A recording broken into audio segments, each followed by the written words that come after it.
Os dois brasileiros, Nelson Piquet em Benetton Ford, 1:18:57 e Maurício Gugelmin, 1:18:66. Em relação a Gugelmin, Jelly, the second Minardi driver, sits beside Mika Hakkinen in the Lotus on row 12. Eric Comas and Gabriele Tarquini, and right at the back, side by side, are the Brabham pair of Mark Blundell and Martin Brundle.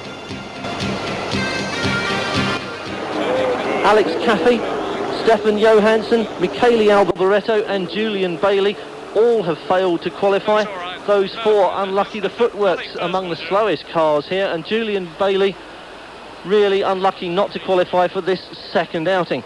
But a fine grid and a hard-won position for Ayrton Senna, and the start of the race, as we say, just minutes away. And what a thrilling prospect after two classic duels in qualifying, John. Yes, indeed. We had two wonderful days of qualifying. First day, of course, Friday, under those trying conditions with a track that was wet at the start of the session, then dried coming up towards the end of the session. Yesterday, the track was dry, and of course, Senna really had to dig deep into those boots of his to drag out that pole position, but he got it at 54 poles. Unbelievable. And then even worse, after a warm and clear, a lovely Sunday morning here, warm up, it then began to rain. It clouded over and the rain fell and fell and fell, and nothing worse for drivers is not knowing quite what to expect at the time of the race to begin. Well, as you say, the morning warm-up was clear, but perhaps not quite so clear in the morning warm-up. Senna put everything into that pole position and saw it overturned in this morning's warm-up, because Nigel Mansell was quickest and Alain Prost second quickest. Mansell on 1:20, Prost also on 1:20, and that perhaps a surprise to an awful lot of people, certainly a surprise to Ayrton Senna. Patrese was third quickest, and Senna managed to be just fourth quickest in the morning's session. Just behind, Jean Alesi, the second of the Ferraris, was next up, down in the 121s, with Gerhard Berger also on 121. Pierluigi Martini was seventh quickest in the morning warm-up, and that was a surprising effort, I think, to everybody, perhaps not least of all to Pierluigi Martini. The grid, though, forming up, and we are just seconds away now from the start of this race. One warm-up lap and away they go. And this, perhaps, John, is where the drivers will find out what this rain since the warm-up session has done to the track surface. Well, it will certainly have cleaned a little bit of the rubber off that track surface, but of course we've got a fairly long run from the start grid up to this first left-hand Curva de Senna. Ayrton Senna on the pole, alongside him the two Williams of Mansell and Patrese in second, Mansell third, and Gerhard Berger fourth. Nigel Mansell, I talked to him this morning, and he had some very interesting things to say, because the gearbox on the Williams car, the car that was so competitive in Phoenix 2 weeks ago, they're not 100% confident, and in fact Mansell tried two different gearbox setups, and by that what he has done is made one car into a 5-speeder and the other car the regular 6-speed. The idea of going with 5 speeds is it is less difficult, less tiring on the gearbox. It is the 5th and 6th gear plane that is the area where they had problems in Phoenix. So he's tried to eliminate one of those two gears, and that might mean that Mansell may not be quite so quick off the start, but we don't know which one he's gone with. That's something we will only know in the course of the race.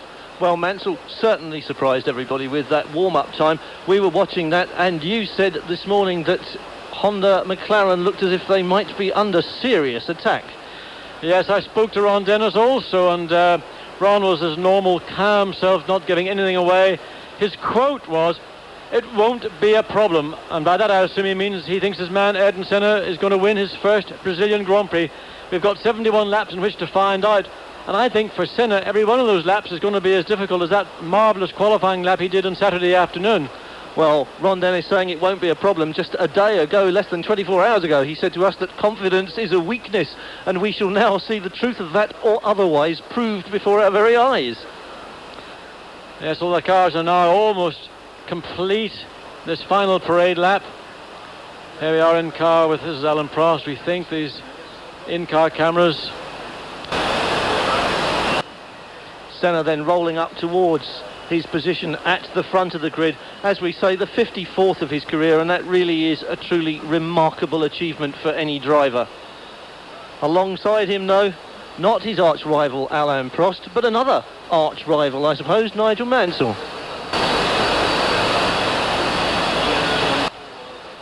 And the car's starting, as we see, on slick tyres. You were saying, even when there was still some drizzle in the air, that if you were a team manager, you'd start on slicks?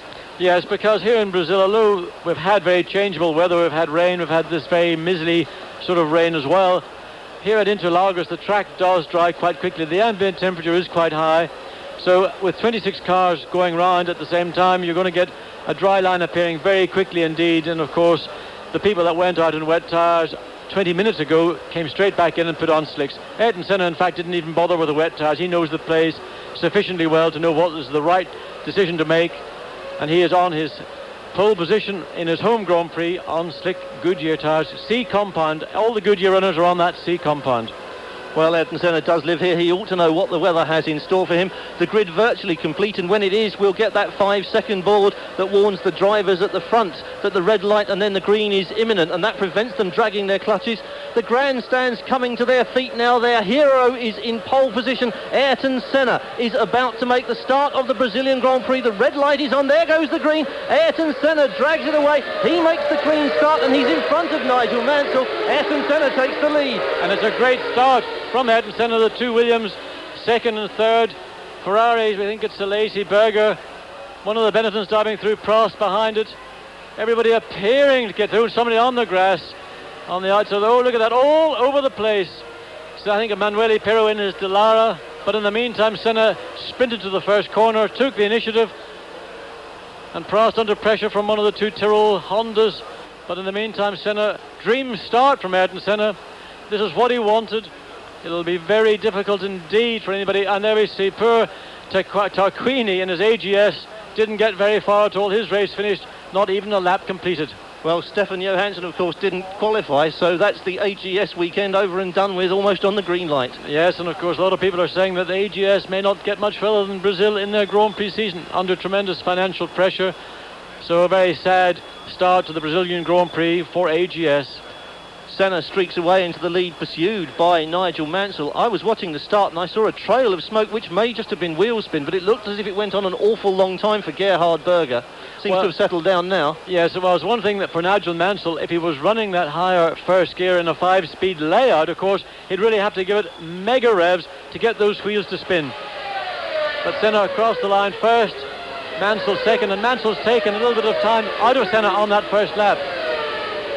Senna going through what is called Senna's S, and this circuit strings several corners together in a sequence.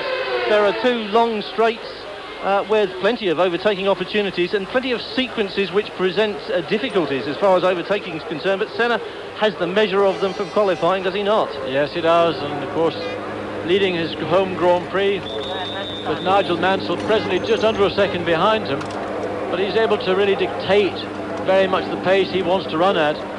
And in spite of Mansell maybe being able to run quicker, as we saw in this morning's warm-up, being behind a car and overtaking it is quite a different issue. And on this Interlagos circuit, there really are not that many opportunities, viable opportunities, to overtake, and certainly not somebody like Ayrton Senna. Well, viable opportunities for overtaking have been something of an issue in Grand Prix racing over the past couple of seasons, and there are now some fairly heavy penalties for people who take a chance where perhaps no such chance really exists. Well, we have yet to see just quite how stewards of a race meeting are going to deal with drivers who come in to disrepute. That's something that I think all the drivers are very anxious to know as well, because until somebody actually puts their foot out of line, no one's going to know quite how far they can go in the first place. But Senna's in fact increased his lead on the second lap over Nigel Mansell. It's now almost 1.5 seconds. Riccardo Patrese a further 2.5 seconds behind Mansell. Alesi 4th, Berger 5th, Piquet 6th, and Alain Prost all the way down in 7th. Now don't write Prost off at this stage of the race. Alain Prost is probably quite comfortable there. Remember, he is the man who won the race last year. Alain Prost has, as we've said, been the quiet man of qualifying over the course of this weekend, and he suddenly emerged as not so quiet in the morning warm-up. And as you say, I think there's always a background. Well, Senna will be keen, if he can, to try and get a bit of space between himself and Mansell, but that may not be easy. Mansell will certainly have other ideas about it. The Williams really went very much as we've been expecting it to go. New car, Not quite so good in Phoenix, but went very well here indeed, and seems to be fully competitive. Well, you can see that, because look at the gap between Nigel Mansell in second position, and here is Riccardo Patrese third, pulling away from Alesi fourth, Berger fifth, Piquet in sixth position, Prost is seventh, Modena there is eighth, and in ninth position was one of the Leighton House cars. I would suspect it to be Maurizio Gugelmin, notwithstanding the fact that the unfortunate Brazilian had a fire extinguisher explode in the car during the warm-up this morning and badly burned his back and legs. But he's been passed to drive by Professor Sid Watkins, who is FISA's resident doctor at all the Grand Prix. And of course, Gugelmin will have an enormous amount of adrenaline flowing through his veins in Brazil in front of his home crowd, and that will wipe out a lot of the pain. But now, still on lap 4 in this 71 lap race, as we ride with Ayrton Senna, we are riding with the leader in the new McLaren MP4/6 with the Honda V12 engine, also new for 1991. Yes, it's a tremendous shot at the twisty infield of the circuit. The road rises and falls, which makes it more interesting. The road falling away now, car going a bit light. And then down the hill. And Mansell seems to be tracking Senna pretty comfortably at the moment. The gap settled at about a second, and I'm quite sure that Mansell won't be in any hurry to attack Senna just yet, as so long as they're pulling away from the others, he'll be happy to sit for a few laps behind Senna and let the gap to third place open if it will. If not, then I would think he will bring some pressure to bear on Senna. But for the time being, he's very comfortable. He can sit and watch Senna, let Senna make the pace, and wait while they pull away from the others, which they're doing. Yes, Ayrton Senna, there he goes. And Nigel Mansell very much needs points, because every point in the World Championship counts this year. That fastest lap, 1 minute 21.4, compares with the lap record last year by Gerhard Berger, 1 minute 19.9. But of course, it's very early in the race at the present moment. We're on lap 5 at the moment, and there's still a lot of fuel to be consumed before the speeds start to rise as the weight of the car goes down.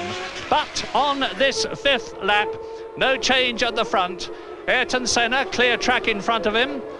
Nigel Mansell, you can see the Williams there in second position, comfortably, as James says, pacing himself. Then it's Riccardo Patrese. And Nigel Mansell, I was saying earlier, like Patrese, desperately needs points. Every one counts in the World Championship this year, unlike previous years, when the best 11 out of the 16 races have counted. And that means to say that reliability is the name of the game. And so that gives the edge at the present moment to Senna and Prost, who finished first and second at Phoenix. Senna getting 10 points as opposed to 9 last year. And that's going to make a difference too. So Mansell there in second position as Senna exits the left-hander on this superb circuit. Brazil spent an enormous amount of money last year to make this circuit one fit for their hero Senna to win at. Well, he didn't win.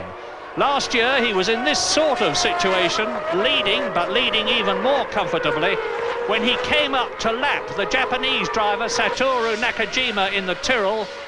Nakajima hit a dusty part of the circuit, lost traction at the front, and his car slid into Ayrton Senna, who had to come into the pits for a new nose cone and drop down to third position. He won't make that mistake again this year. So we're looking down from the helicopter now. Race order on lap 6, coming up to the 1/10th distance lap already in the 1991 Brazilian Grand Prix. Ayrton Senna leading, Nigel Mansell Williams second, Riccardo Patrese third. There is Alesi fourth, Berger in the McLaren in 5th position. 6th is Piquet, being caught by Alain Prost in 7th position. 8th is Modena, and in 9th position it's Maurizio Gugelmin.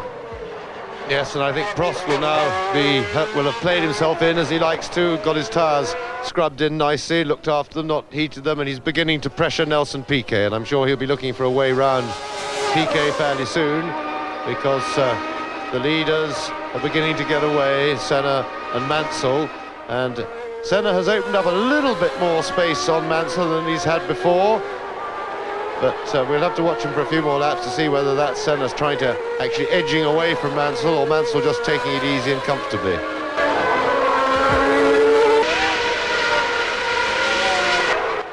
McLaren really are an incredible organisation, because for year after year they have appeared at the first race of the year with a car that's only just been completed, when all the other teams have been testing all through the winter and setting times which impress everybody, and then McLaren go out and win the first race. They haven't always done it, but they did it this year at Phoenix very convincingly indeed. Now we're with the McLaren, with the Ferrari of Alain Prost, and ahead you can see Nelson Piquet. So now, from the driving seat, you can study the relative performance of the V12 Ferrari that you're riding with and the V8 Ford-powered Benetton of 3 times world champion Brazilian Nelson Piquet, and that's the moving dot in front of you. 6th position. Prost is well down compared with where I expected him to be, having been second fastest in the warm-up this morning, and you saw them go through the picture there.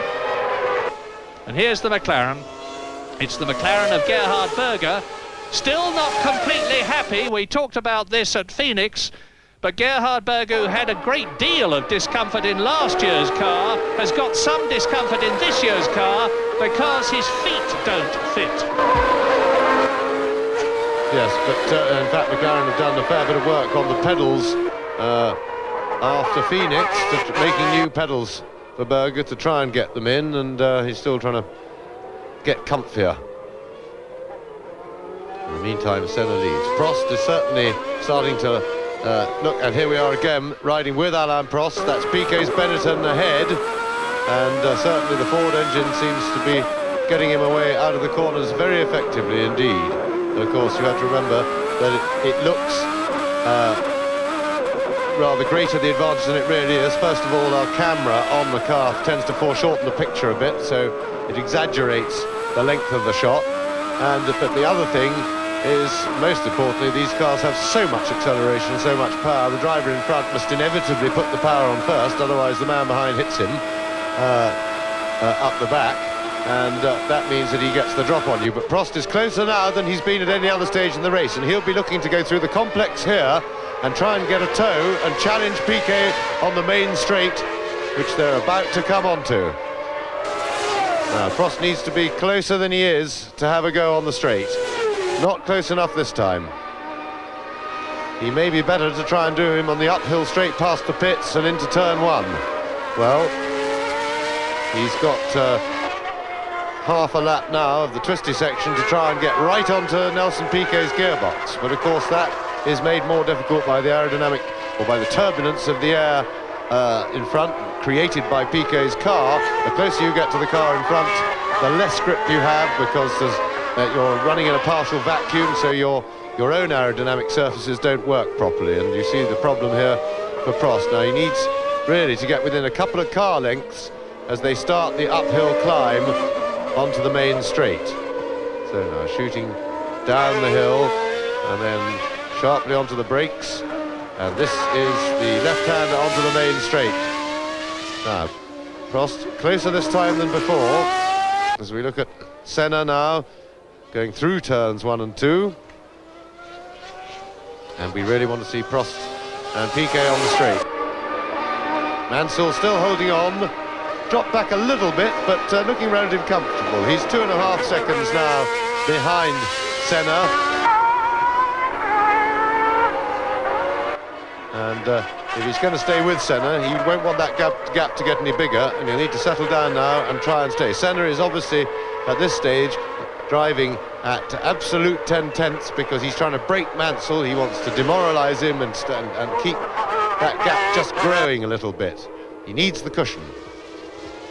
The thing that's of interest to me, and we are on lap 10, which is 1/7 distance, the thing that's of interest to me with the Leighton House in the pits, I can't see whether it's Gugelmin in the pits. I don't know what the problem is, obviously, but I was saying the thing that's of interest to me at 1/7 distance is the way that Mansell in the Renault-powered Williams is holding on to the V12 Honda-powered McLaren. Now we're with Prost again, and you can see that there is Piquet in front. Yes, and Prost did not get...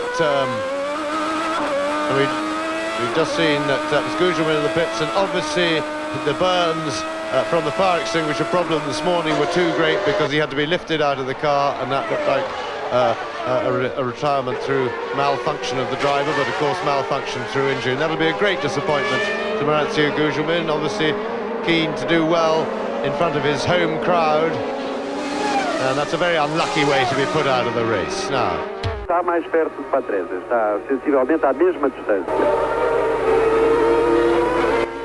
Gerhard Berger, ele está entre Alesi e Piquet.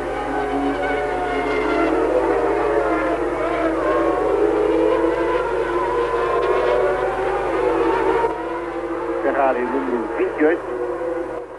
E enquanto o McLaren de Senna se distancia dos seus perseguidores, exceto Mansell, de facto Gerhard Berger não consegue aproximar-se de Jean Alesi. Era 1.2 na volta anterior, 1.2 nesta volta, portanto tudo igual. Senna coming through to complete his 11th lap, so Senna leads. There is Mansell in the Williams Renault in second position, a long way ahead of Riccardo Patrese third, who has got just behind him Gerhard Berger fourth. Yeah, well, what is important for Mansell, he's holding Senna at the moment, and it's essential that he holds him all the way to half distance, because we are expecting pit stops in this race, certainly from the Goodyear tyre runners. It's been a bit of a messy weekend with so much wet weather for the tyre testing, but it's generally reckoned the teams are expecting to have to stop, and Mansell will certainly want to be within a second or two of Senna for the pit stop, because of course if that is one of the easiest ways in the business to pass, as far as the driver's concerned. Of course, that's up to the pit crew when you make your stop, and the driver, of course, making a good entry and exit to the pits. But he'll be looking to stay within a second or two of Senna, even if he can't challenge him for the lead on the track in the first half of the race, and then to try and get the drop on him with the tyre change. Lap 12 out of 71, Ayrton Senna leading Nigel Mansell by 2.3 seconds. Riccardo Patrese is 4.3 seconds behind Mansell in third place. Fourth is Alesi, fifth is Berger, sixth is Nelson Piquet, seventh is Alain Prost, eighth is Stefano Modena, in ninth position, excellent, Bertrand Gachot in the Jordan, in 10th position it is Andrea De Cesaris in the second Jordan. This is the first race that both cars have got into, and then behind him it is Roberto Moreno in the Benetton, leading Eric Bernard's Lola, and then it is Morbidelli, Gianni Morbidelli, and in 14th place it is Ivan Capelli. And as you can see, Senna is speeding up, 1 minute 23.86, 1 minute 21.386, and as you see for yourselves, that is very quick indeed, but still well off his lap record because of the fuel load. And still Nigel Mansell is calmly hanging on there. It looks to me as though Nigel is really not challenging at the moment. James has said earlier on that Mansell will be watching Ayrton Senna and studying form, and I reckon he's still doing the same thing. Yes, I mean, unless he's got a big advantage, there's a lot of effort involved in trying to pass somebody when the cars are pretty equally matched. And I'm quite sure that even if Mansell feels that he can go a little bit quicker than Senna, there will be no need at this stage of the race to pass. There's one of the Jordans, and how well they've done.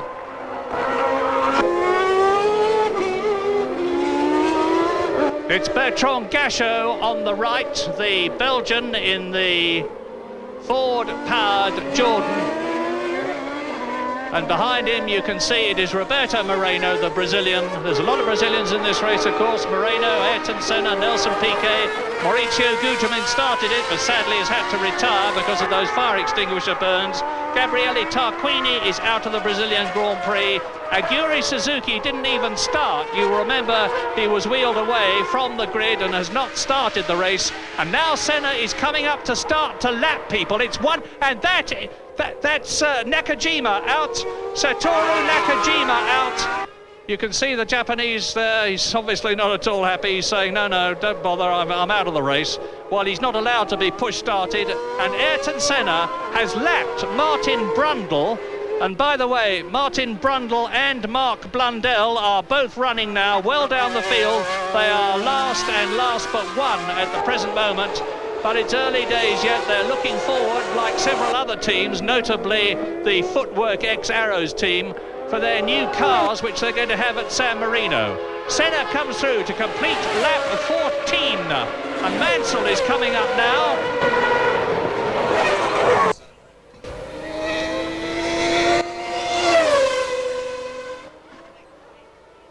Lap 14, Ayrton Senna, 2 seconds now ahead of Mansell.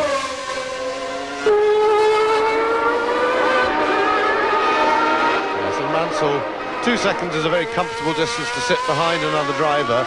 You've got him well in sight. He speeds up. You can keep it covered.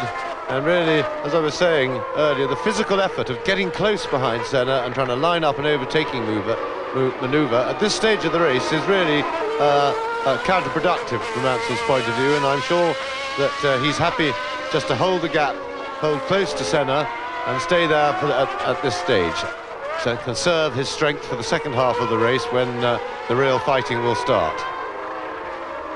There's a real fight behind. Understandably, the Brazilian producer is favouring the Brazilian hero, Ayrton Senna, who's leading the race.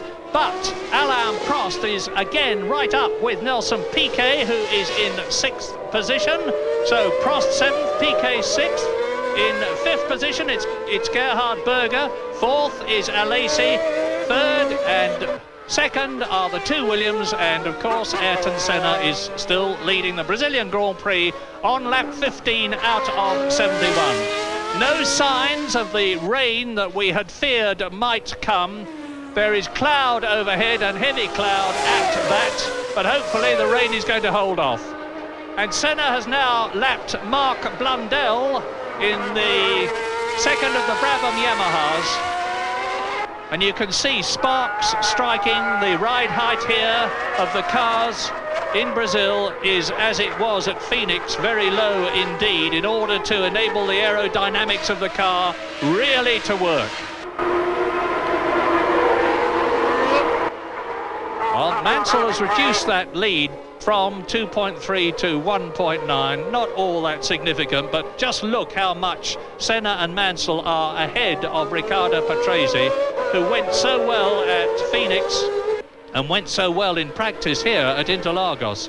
A 10-second gap now, and Mansell is definitely challenging now. That is less than 2 seconds.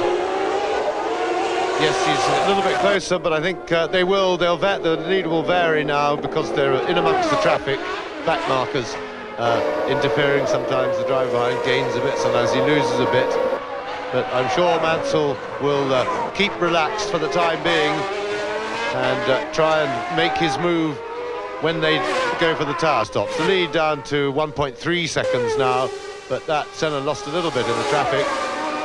Mansell, though, if he gets very close, courtesy of the traffic, will of course be looking for an opportunist opening. Now that is important, and what he should be doing now as they get in amongst the back markers is to try and keep as close as possible to Senna, just in case Senna gets messed around by a back marker, which is always possible. And at that point he must be in position to grab the opportunity. So he will be trying to stay as close as possible. Yeah, and there is Senna lapping somebody as he goes through, and here's a Ferrari coming in. Now, is it going to be Alesi or is it going to be Prost? Much earlier than we expected. This is lap 17. We weren't expecting anybody to come in before lap 20 at the very earliest. And here is Senna leading, and McLaren are ready for a pit stop too. So the tyres are wearing quicker than we expected. Yes, my guess is that both teams will be calling in their number twos, so it'll be Alesi and Berger in, so that the teams can check the tyre wear. Although Alesi's running ahead of Prost on the track, Prost is very, very quick when he's got a clear run, and that will be, I'm sure, Ferrari. And Alesi will use the tyres much harder than Alain Prost, so they will be able to learn something by pulling the tyres off Berger's car and off Alesi's car that will be useful for their number ones. What we don't know, of course, is how relatively the Williams and the McLarens wear their tyres. They're both using the same make of tyre, unlike the Benettons, but we haven't had them both going a full race distance. And Prost into the pits now. Prost into the pits from 7th position. Let's see how that time goes. Is it a good one? It was 8 seconds. Well, it took 15 seconds at Phoenix. And Senna is getting closer to Mansell, or rather the other way around. Well, that in fact was good tactics by Alain Prost, because he was stuck behind Nelson Piquet, and now that he's on fresh rubber, he may have a clearer track behind him, so he can make time on the road, or that would certainly be the thinking involved. And if he was doing his homework, he would have checked with the Ferrari pit that the road wasn't too crowded behind. So there is Alain Prost on fresh tyres as the leaders go by, and a Leighton House parked beside the road, so that must be Capelli's car. Yes, Capelli out, and Alain Prost rejoined in 11th place, having put on a new set of tyres. And the race order on lap 19 now out of 71. Ayrton Senna leading, Nigel Mansell, who is a steady 2 seconds behind him. Third is still Riccardo Patrese, and there are the leaders coming towards us at this moment. In 4th position, it's still Gerhard Berger. In 4th position, is Alesi. 5th is Berger. 6th is Piquet, and you see a very unhappy Capelli walking back now, and that means that both the Leighton House Ilmor V10 cars are out of the Brazilian Grand Prix. Gugelmin because of his burns problem, and I would imagine Capelli, I'm guessing that it was an engine problem, but one of the Ilmor V10s let go in the biggest possible way in practice. Looking down now at this really stimulating battle for the lead between an Ayrton Senna, who dominated things at Phoenix, but is certainly not dominating them here. Nigel Mansell, having decided in 1990 to retire from Ferrari, was persuaded not to for all sorts of reasons, one of them alleged to be about £6 million a year, and thankfully he's gone back to the team which gave him 13 of his 16 victories, Williams, with a new car designed by Patrick Head and Adrian Newey, a new Renault engine V10, a new semi-automatic gearbox, and it looks as though it is really working here in Brazil. Lap 20, and Mansell is giving Senna a very hard time indeed. Do que Ayrton Senna, obviamente que tanto um como o outro vão ter que passar pela box para trocar pneus. Senna está na frente e conduz a sua corrida, enfim, suportando a pressão de Nigel Mansell, mas de qualquer maneira é ele que neste momento está no comando. Quem pode e vai certamente beneficiar caso não troque pneus são os homens, como já dissemos no início, os homens que equipam saída de Modena. É o Tyrrell, eu dizia, os homens da Tyrrell e os homens da Pirelli, dizia eu, e este é um deles. Portanto, já não há nenhum Tyrrell em pista. Há pouco foi Nakajima que se despistou, agora é Stefano Modena que abandona. Quem não tem tido um comportamento, quer em treinos, quer neste início de corrida, enfim, razoável, é exatamente, são, melhor dizendo, os dois, Minardi e Ferrari. O de Morbidelli ocupa a 13ª posição, o do Pierluigi Martini a 5ª, 14ª. Problemas de chassi. Senna leads, Mansell second, Patrese third, and he is now 16 seconds behind Nigel Mansell, but holding a strong watching brief. In 4th position, it's still Alesi. 5th is still Gerhard Berger. 6th is Nelson Piquet. Stefano Modena was 7th, but now that he's gone out, Bertrand Gachot has gone up into 7th place. That's a terrific performance, almost in the points. There is Modena walking in 8th position now. It's his teammate, Andrea de Cesaris. So the Jordans are in 7th and 8th positions. In 9th position, it is Roberto Moreno, the second Brazilian, and Alain Prost is only in 10th place after his pit stop. And Gachot's car sounding a bit rough and sounds like he's got a problem, and that really is a great shame for the Jordan team, brand new team in Grand Prix racing this year, and doing fantastically well in only their second Grand Prix. Gachot went. We're hoping that it's just an exhaust for Eddie Jordan's sake, because the engine sounds rough, but a broken exhaust makes an engine sound very rough without it actually losing much power. Now, here come the leaders. So, Senna over the line. Mansell tracking him close now. There are back markers ahead of them, and this is where Mansell wants to be as close as he possibly can to Senna.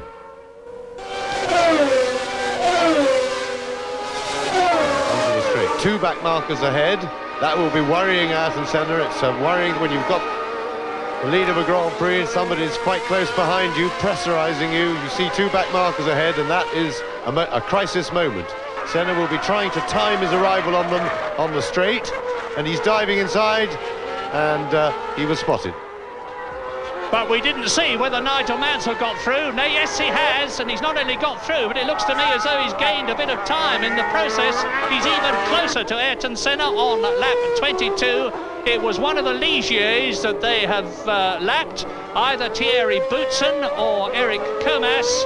And out of the race now, we have Gabriele Tarquini, Aguri Suzuki, Mauricio Gugelmin, Satoru Nakajima, Ivan Capelli, Stefano Modena. That means both the Tyrrell Honda V10s are out of the Brazilian Grand Prix, having finished an excellent 4th and 5th at Phoenix in their first race.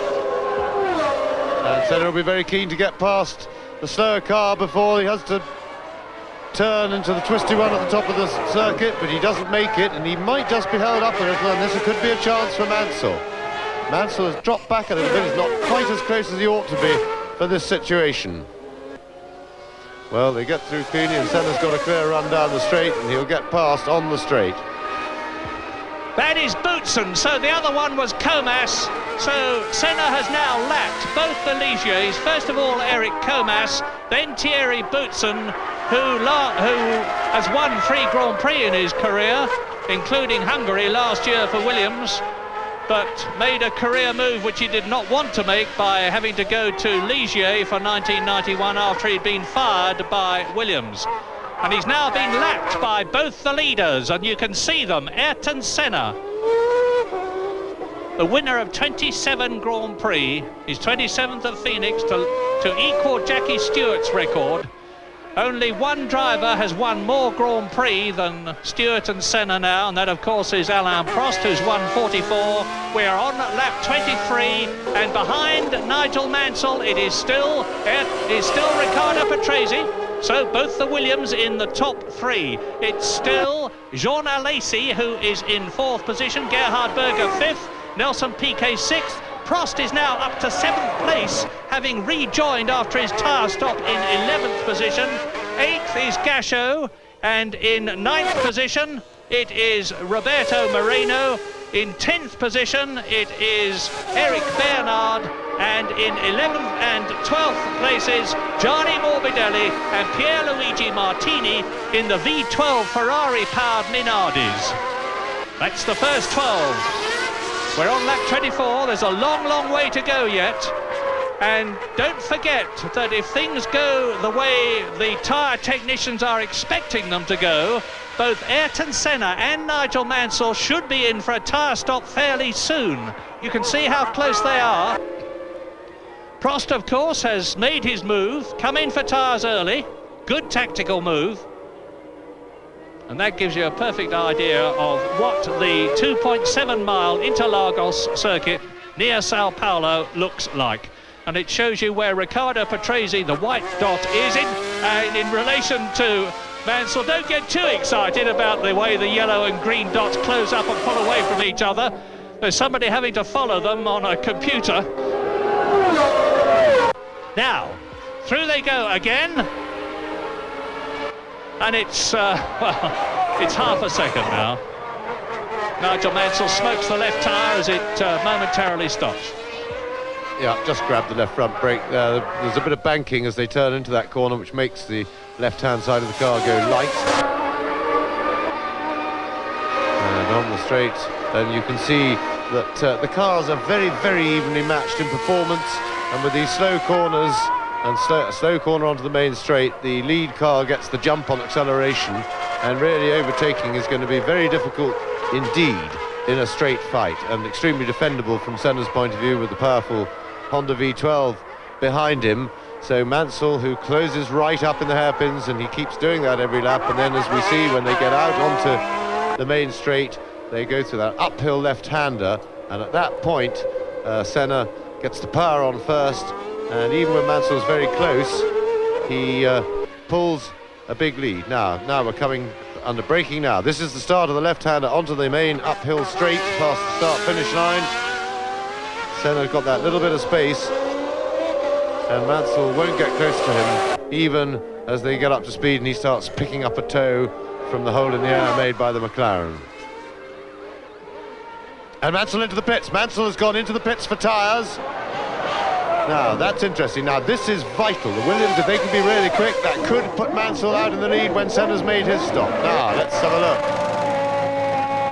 Bit of trouble with the right front, but not too bad. Go. And Mansell's got a problem with the automatic gearbox by the look of it. And that was a great shame, because it was a super task stop by the Williams team, but they've got this new automatic gearbox, and that seemed, I would have to guess, that was a hiccup from the new gearbox. What an absolute tragedy for Nigel Mansell. He lost at the very least 6 seconds on that stop. If he'd taken 8, which would have been respectable, but instead he took 14. And so that's put him down, and Nigel Mansell has rejoined in 5th position. Race order now then, in the lead Ayrton Senna. Up into 2nd place goes Riccardo Patrese. To 3rd place goes Gerhard Berger. To 4th position goes Alesi. To 4th position goes Berger. And in 5th place Nigel Mansell. He's on new tyres, but of course he's got to get past Berger, he's got to get past Alesi, he's got to get past Patrese before he can do anything about Senna, and that puts Senna into a tremendously strong position. And here comes the Brazilian into the pits. Now let's see how his pit stop compares with that of Nigel Mansell. You remember what Nigel Mansell's time was? And so, oh, what an absolute cracker, 7 seconds. Yes, and Senna got the car moving literally as it landed off the jack, and that was a fantastic stop, fantastic work by the McLaren team, and a brilliant getaway by Senna. He missed a gear on the way out, but that won't hurt him compared with the problems that Mansell had. And Senna now has a very, very big advantage over Mansell, who's obviously his main threat in the race. There are cars between them, and that was extremely good tactics by the McLaren team to come in immediately after Mansell, because it didn't allow Mansell to get any sort of a run on new tyres, get the response in immediately, and that has really established Senna and McLaren in a very comfortable and healthy situation now. Senna a passar novamente a Hakkinen, que lhe faz sinal. O jovem Mika Hakkinen percebeu bem o esquema da Fórmula 1. Ele que era um piloto excessivamente voluntarioso na Fórmula 3, provocando até alguns acidentes espetaculares. O último grande prémio de Macau. Nem mais. Senna volta a ter vários concorrentes atrasados, aqueles que ele já tinha ultrapassado antes. Quando da paragem? Race leader Ayrton Senna on new tyres after a scintillating 7-second pit stop. And that is Eric Bernard lapping Thierry Boutsen. Eric Bernard in the Lola, and Gerard Larousse will be delighted with that. The Larousse Lola team have got a very severe financial problem. There is a question of whether they're even going to be at the San Marino Grand Prix. They need money desperately. But now there is only 3.2 seconds between Ayrton Senna and Riccardo Patrese. Now, this is sensational. Patrese is starting to close on Ayrton Senna, and you're going to see it for yourselves. The incredible Italian in his 210th Grand Prix. There's the confirmation. Mansell up into 3rd place on lap 28. Yes, well, that's the important one, because remember, Patrese still has to stop for tyres, and Senna has the advantage of fresh rubber, so he'll pull away pretty quickly, one would imagine. And Mansell is also chasing on fresh rubber. So the real race is between Senna and Mansell, and that was all time that Mansell lost in the pit stop to Senna. And one just hopes that the problem was with the actual gearbox, as we watched from Senna's car with traffic ahead of him. But we hope that it wasn't that Mansell, unfamiliar with the operation as he passes Thierry Boutsen, we hope that it wasn't lack of familiarity with the clutch and the gearbox system in the cockpit of the Williams that might have meant that it could have been Mansell's error. But whatever it was, I'm sure it was new gearbox symptoms. Lap 29, and as ever with Mansell, with Patrese in the pits. Fastest we've had so far is Ayrton Senna in 7 seconds. Well, Patrese not very much outside that, 7.6 seconds. Stop for tyres on lap 29. Berger into the pits and out of them.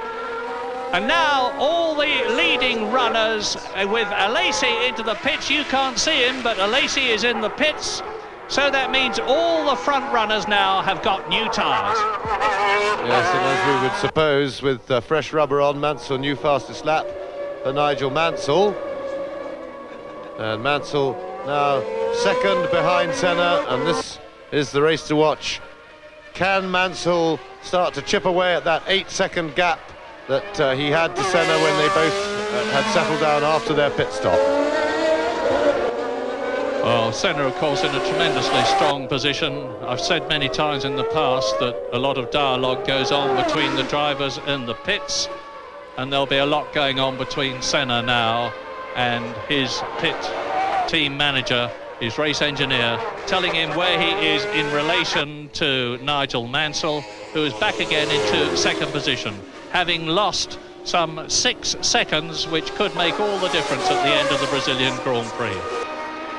Nigel Mansell is 7 seconds now behind Ayrton Senna on this, the 30th lap. We're 5 laps shy of half distance at the present moment. And in the pits there is one of the Ligiers. I can see Michel Teytu, the race engineer, on the left. But out he went. I suspect it was Thierry Boutsen, and you're looking at Riccardo Patrese on new tyres. Now he, like Nigel Mansell and Ayrton Senna, can get the hammer down. 7.2 seconds, remember that. After 29 laps, Nigel Mansell, 7.2 seconds between him and Ayrton Senna. And we'll watch the gap from now on, because this is what the race is all about. Lap 30, Senna leads Mansell by 7 seconds. Mansell is some 20 seconds now ahead of Nelson Piquet, who's moved up into the position he finished in at Phoenix. That's third place. Fourth position is Riccardo Patrese. Fifth and sixth, the 2 Ferraris of Prost and Alesi. Yes, and Piquet, the only one of the leading group not to have stopped the tyres, and of course remember he's on Pirelli tyres, and it may well be that they're going to be able to go right through the race without a stop, so don't necessarily expect Piquet to stop. There is Senna. We didn't quite see Mansell hove into sight in the background, but believe me, he's not far out of sight. There's one back marker between them. Mansell will want to find him on a straight to dispatch him without any loss of time in the corners. Yeah, I was just a bit worried there. I was watching that track very carefully, expecting to see Mansell, and I didn't. Maybe we'll stay on this corner. He's 7.9 seconds behind. Yeah, there he is. There he is. Red 5, Nigel Mansell. I'm delighted that Williams have restored the tradition. Last year, Thierry Boutsen was number 5, and it was a white 5. But this year, it's a red 5, and Nigel Mansell is the man sitting behind it. In second position, coming up to catch Eric Bernard in the Lola with the Brian Hart built Ford DFV engine, and it's a better car than last year's Larousse Lola with the Lamborghini V12 engine, and that is an incredible testimony to Brian Hart, who's really making the old DFR updated engine sing these days. Lap 32. Yes, well, in fact, Brian Hart has done a great deal of development work on that engine, and it has been, it's nearly all the Hart internals. And Mansell just done a new fastest lap on that one, 1:20.8. So the times are coming down, the fuel load's licensed, and the gap is back down to 7.2 seconds. Problem is that it will tend to yo-yo about during the race now as the leaders negotiate the slower cars.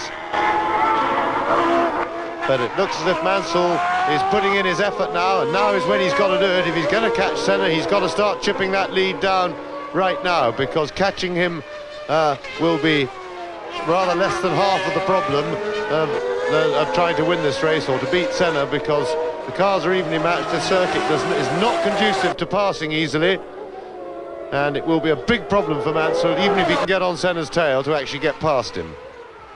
Well, if Nigel Mansell had had a decent pit stop, he would be with Ayrton Senna, because the gap between them now is equivalent to the extra time that Nigel Mansell took to change his 4 wheels and tyres in comparison with Ayrton Senna. So that is how important teamwork and the mechanics getting the old tyres off and the new ones on is in a race. We're on lap 32 now, and you can see that the gap now is under 7 seconds. So Mansell is carving into it. There is Nelson Piquet, who is still in 3rd position, behind Nigel Mansell and race leader Ayrton Senna.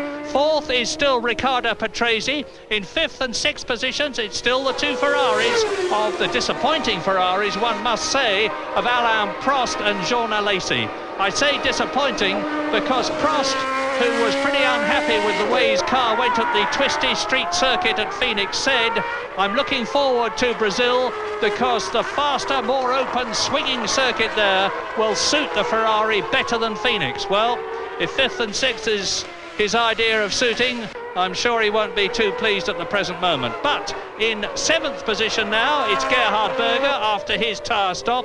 In 8th place, it is Roberto Moreno. In 9th position, it is Gianni Morbidelli. In 10th place, it is Eric Bernard. In 11th position, it is Eric Comas in the Ligier. And in 12th place, it's Mika Hakkinen. Excellent. Mika Hakkinen in the Lotus, which is a very different Lotus to last year's, but has got the Judd V8 engine in it, which obviously isn't up to the V10 Renault and the V12 Ferrari and Honda engines. And, well, there we see the gap between Patrese and Piquet. Patrese has certainly been catching Nelson Piquet. Remember, Patrese is on fresh rubber. Piquet hasn't yet stopped. And he's been catching him at about a second a lap, which is certainly what you'd expect for the difference in performance of fresh rubber. On the other hand, if Piquet can keep on with that sort of performance from his tyres, the extra performance you get with very fresh tyres will soon go away from Patrese's car. And I would guess at this stage that the Pirelli runners are going to try and go right through the race without a stop. So Patrese getting right up behind Nelson Piquet. In the meantime, the gap is back over 7 seconds now up front from Senna to Mansell. But as I've said before, it's yo-yoing about a fair bit. It's inconsistent because of the traffic. Although I think Mansell now, here's Patrese. Is he going to dive inside, or is he going to try and do Piquet on the straight with better traction, which he should have with the fresher tyres? Yes, he has. He's got very good traction out. He'll get him with the benefit of the toe, I would have thought, into turn 1. Interesting comparison between the engines of these two cars, but Patrese is right there. So, Riccardo Patrese moves into 3rd place. And Nelson Piquet moves down to 4th in the last race we expect of the Benetton B190, because on Wednesday of this week, the new Benetton B191 is being launched in London. And that's the John Barnard designed car, and we're expecting it to be very special indeed. There's going to be a new... That's one of the Brabham Yamahas. I can't see because I can't see the number, whether it's Mark Blundell or Martin Brun. No, it's Eric Bernard. I apologise. Eric Bernard, so that is both, and that's terrible news for poor Gerard Larousse, because it means to say that both his cars are out, Aguri Suzuki didn't even start the race. Eric Bernard is out of it, and the retirements now are many. Now here's an interesting battle, because rather unexpectedly Nelson Piquet is hanging on to Patrese very well indeed and looking full of fight, as he should be in his home Grand Prix. And there we see yet another fastest lap for Nigel Mansell. So the gap may have moved back a little bit with the traffic, but Mansell's got it back to 6.4 seconds now to Ayrton Senna. So it is, as we keep saying, yo-yoing around, and that's to do with traffic. But the person who seems to be setting the quickest laps on clear ones is Nigel Mansell, and that makes one think that he stands a chance of catching Ayrton Senna slowly, gently over the second half of this race. Now, I was fumbling for words on the retirements. 9 people are out so far out of the 26 people who started at half distance. It's lap 36 now. And those 9 are Gabriele Tarquini, Aguri Suzuki, Maurizio Gugelmin, Satoru Nakajima, Ivan Capelli, Stefano Modena, Andrea De Cesaris, JJ Leto and Eric Bernard. As through to complete another lap goes Ayrton Senna. Now, are we going to see Nigel Mansell go over the line so that I can give you the gap? And the answer is no, we are not. But Senna has now completed 36 laps. And notwithstanding the fact that Nigel Mansell, it's 6.2 seconds. So Mansell's taken another 10th out of Senna's lead, but that could easily change. And Senna won't be unhappy with the lead he's got now. Mansell's got to be going very, very, very hard to cut into that.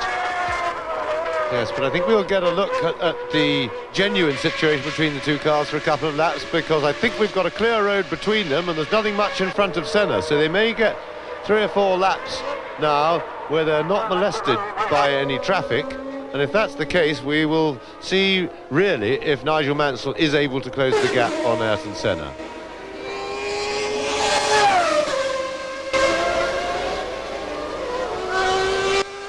We were looking at Gerhard Berger. There he is, James. I must say, as I've said before, I'm very disappointed with Gerhard Berger this season. I was disappointed with him last season.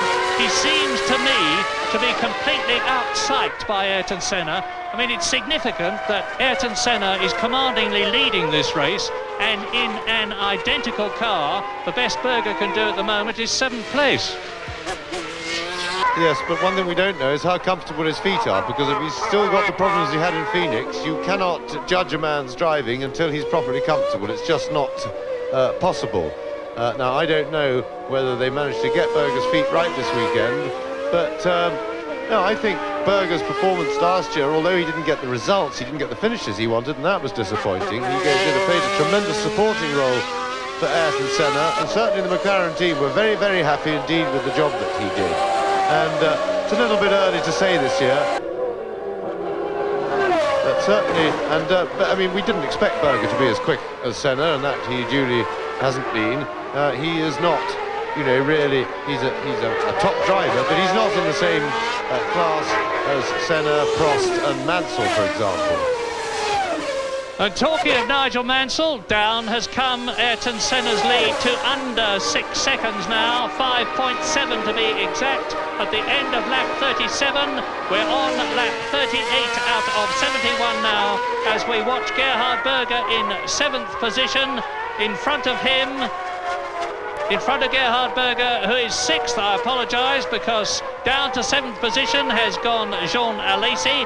5th place is Alain Prost. 4th is Piquet, and Alain Prost is closing on Nelson Piquet. Race order from the top. Ayrton Senna, lap 39, leads Nigel Mansell by 4.8 seconds. It's come down from 6.3 to 4.8.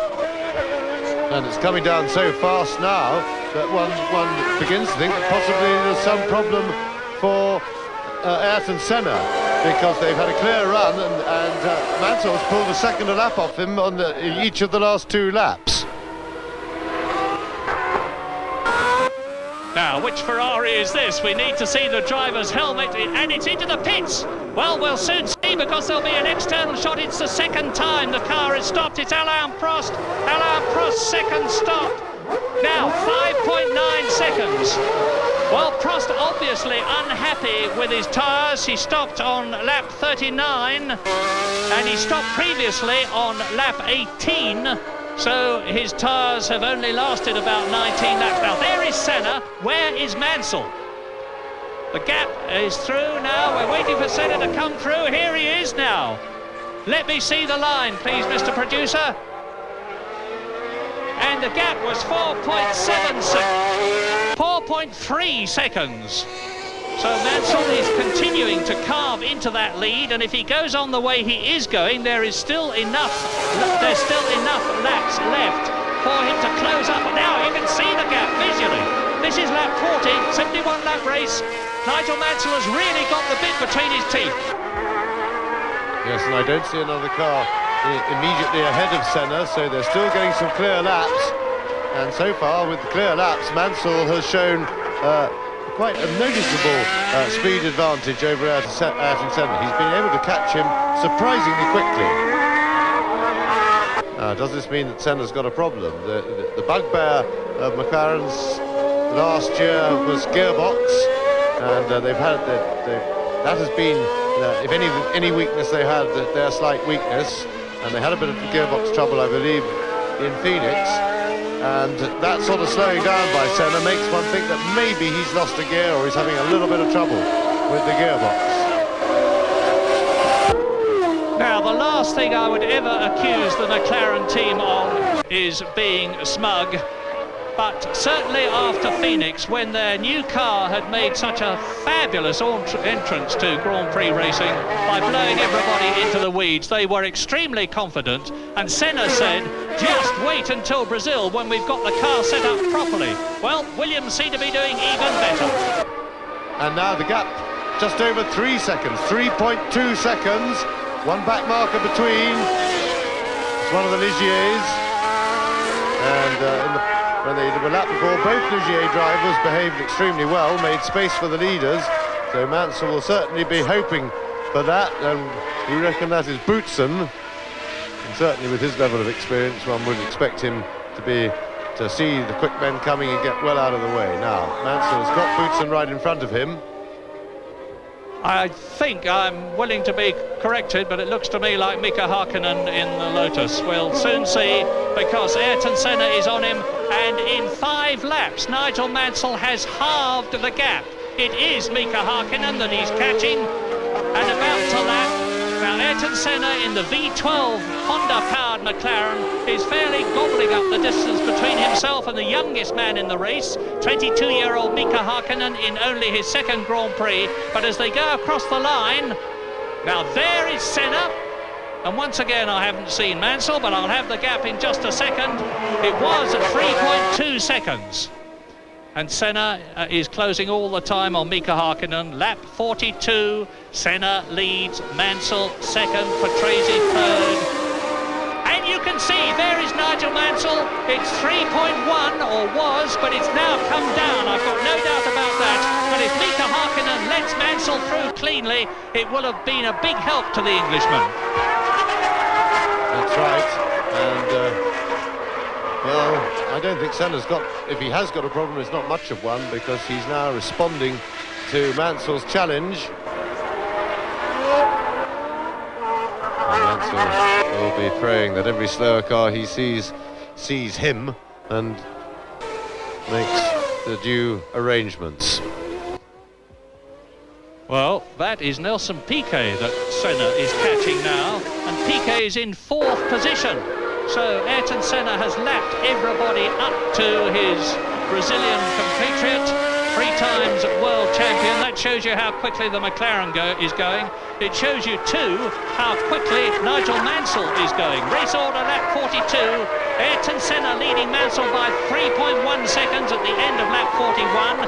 Riccardo Patrese is half a minute behind Mansell in third position. Fourth is Piquet, who is about to be lapped by race leader Ayrton Senna.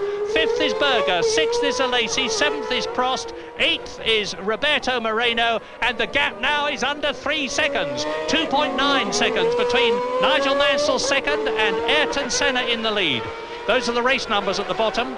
1 is Piquet, 5 is Mansell, that is Berger.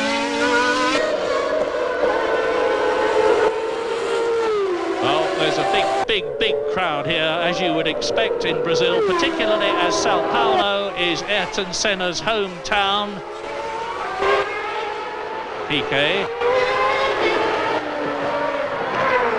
There's Berger.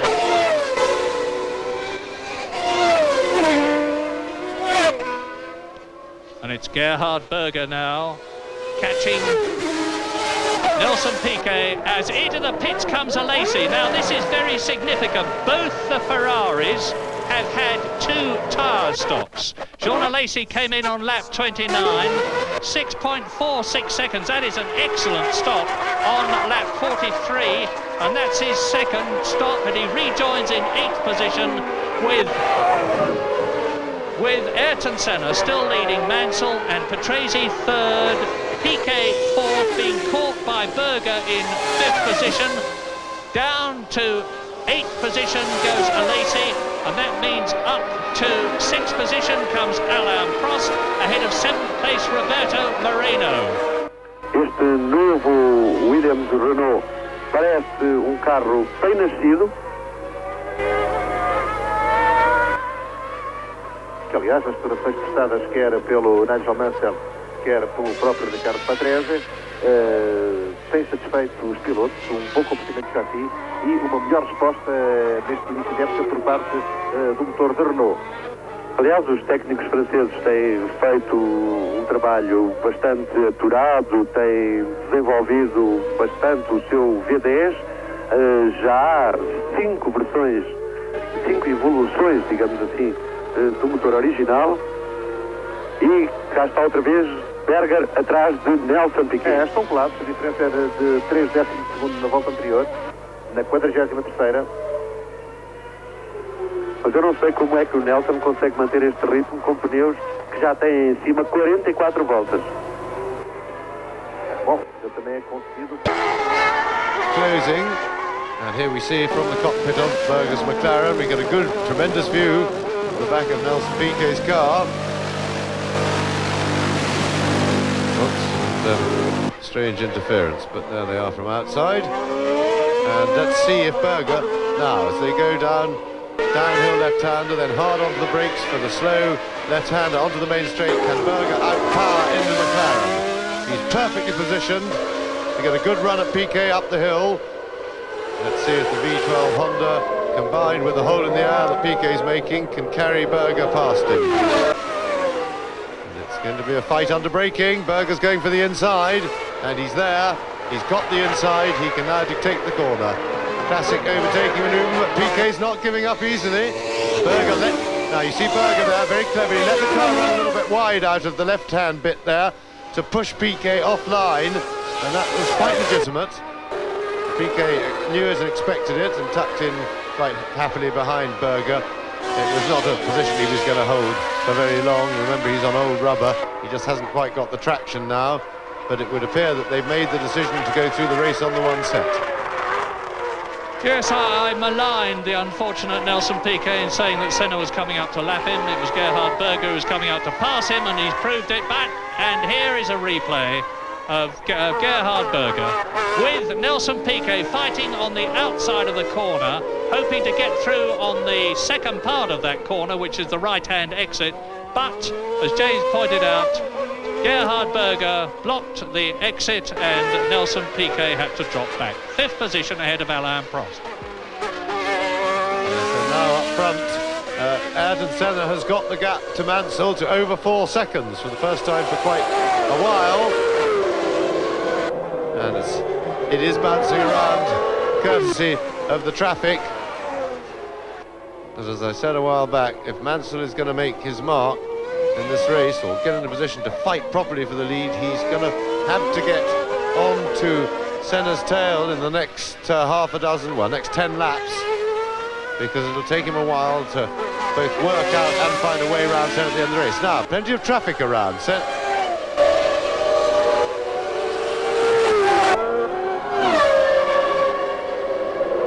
that's Moreno in front of Ayrton Senna in the second Benetton.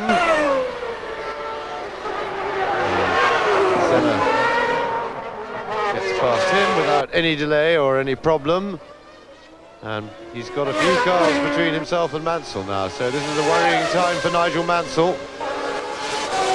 And Roberto Moreno is in 9th position. You can see Mansell in the background. There's 3 cars between him and Senna, so as James says, this is going to give Ayrton a big advantage. He's lapped everybody up to 8th place now. He's leading on lap 47 by 4.1 seconds now from Nigel Mansell. Patrese is 3rd. Piquet is in 5th position because Gerhard Berger's got ahead of him. And in 6th position, it is Alain Prost. But this is the story. Nigel Mansell that we had a look at there.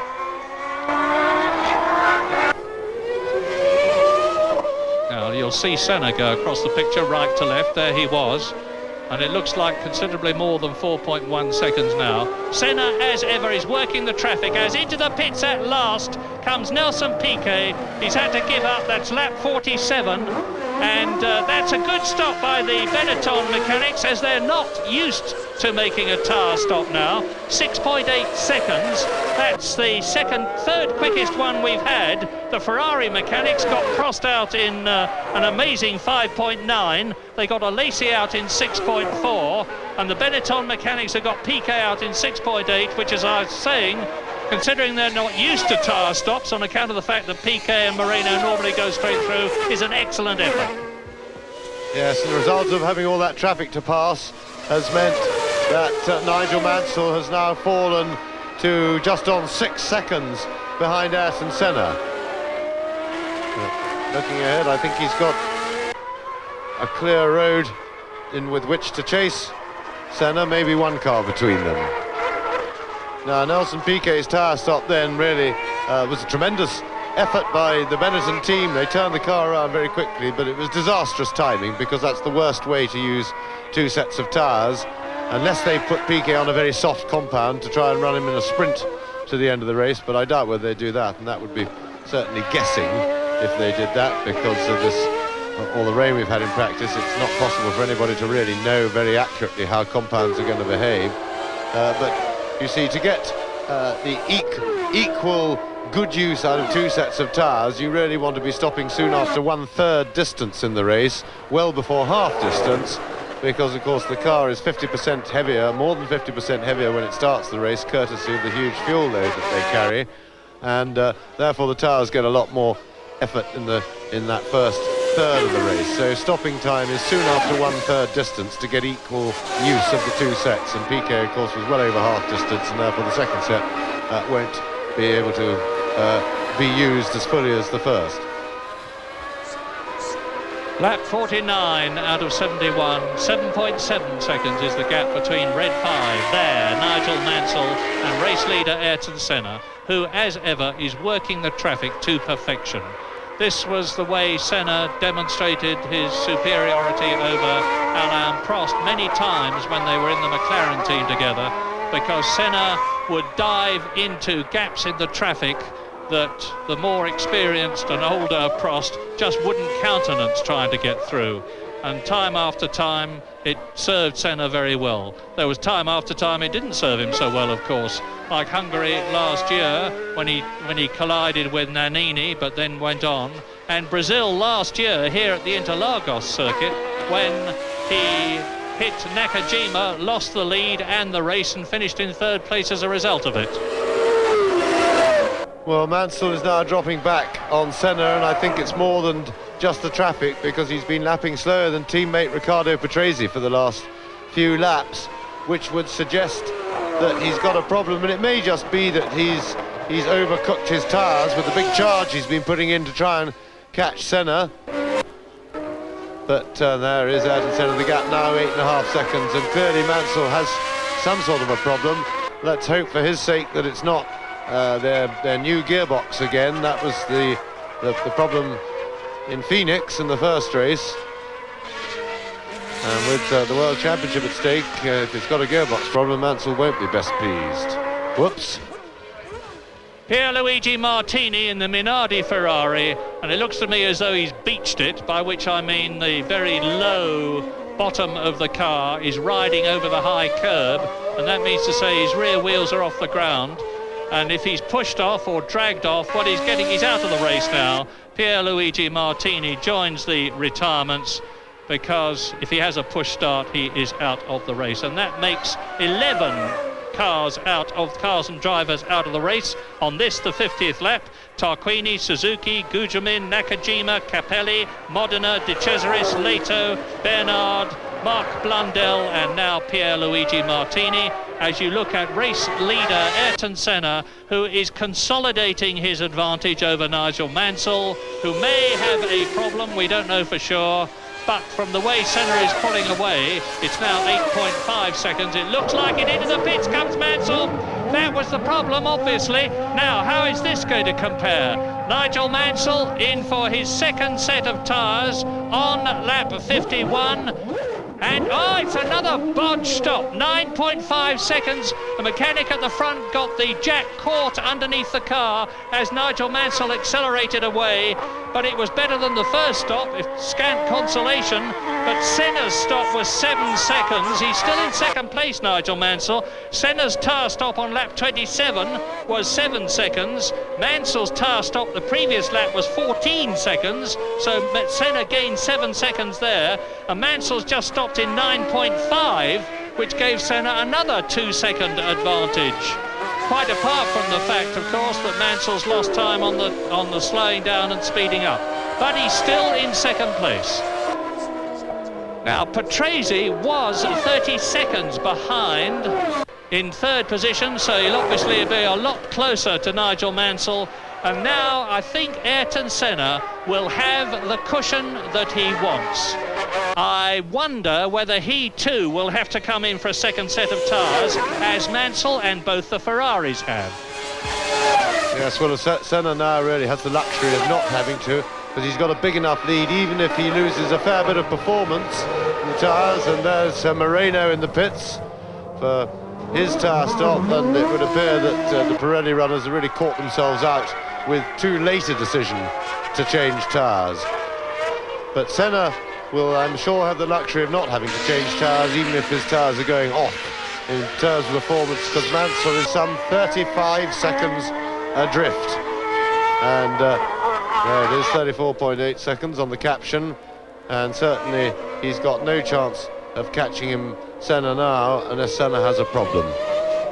The bungled first a pit stop from the Williams team, well, not bungled by the team particularly, but whatever problem they had getting away, Mansell didn't seem to be able to get into gear or get the clutch to work as we look from Senna's cockpit. Look at Senna's cockpit. And Senna now, we've had a hard race for the lead for some time, but Mansell, I think it would appear, at least it wasn't the gearbox, shot his second set of tyres in the attempt to catch and challenge Ayrton Senna. Senna was able to take it coolly, look after his tyres and still hold off the challenge, which never really got onto his tail. And less than 20 laps to go now. Mansell will really be driving for second place. But I'm sure second place will please him a lot, get him off the mark for points of the year. And he should be very encouraged by the race performance of the new Williams. It certainly augurs well for the rest of the season, but to beat Senna and the McLaren, they're going to have no hiccups in pit stops, no problems with the gearbox, and everything working very slickly, because Senna and McLaren at the moment seem to be invincible. Well, the gap has come down from 34.8 to 31.5, as you can see, but that's still a colossal advantage to Senna.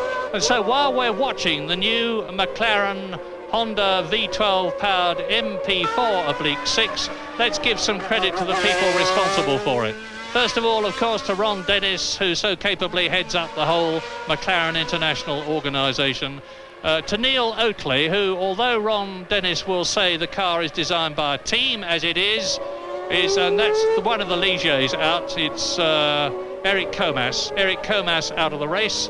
And as I was saying, although Ron Dennis will say it's a team effort, it is Neil Oakley who leads the team. Credit too to Henri Durand, who left Ferrari to go to McLaren to work on the aerodynamics of the new car, and has done so to such effect that before the season began, Senna jokingly said, I couldn't go to Ferrari, so they've given me one to drive that looks like it, meaning this McLaren, which if you painted it in Ferrari scarlet would look remarkably like the Italian car. But it's better because it's leading.